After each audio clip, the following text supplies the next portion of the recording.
Sveiki, mani sauc Rūta. Un tas, ko es vēlos izdarīt, ir radīt Latvijas Sarkanā Krusta jaunatnes brīvprātīgo palīgu un asistentu tīklu visā Latvijā. No vienas puses ir cilvēki, kam nepieciešama palīdzība.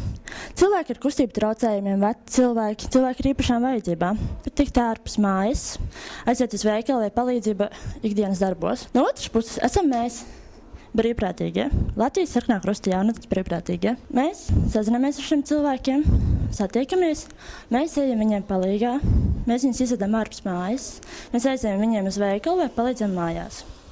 Un tam visam pa vidu ir centrāla. Šeit mums ir dati par šiem cilvēkiem un dati par brīvprātīgiem, kad viņi var tikt. Tā mēs savadam šos cilvēkus kopā un viss notiekās. Kas man ir nepieciešams? Man ir nepieciešami brīvprātīgie jaunieši, kas vēlas palīdzēt cilvēkiem, kam nav problēma pieiet pie cilvēku ar īpašām vajadzībām, kam ir tiešām šie vēlmi iekšā.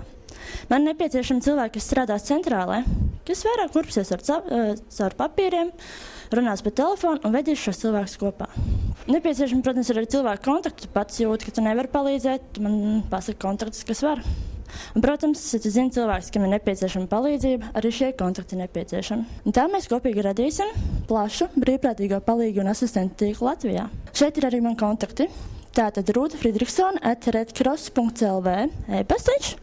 Un, ja kas, droši zvaniet 26 35 8225. Paldies!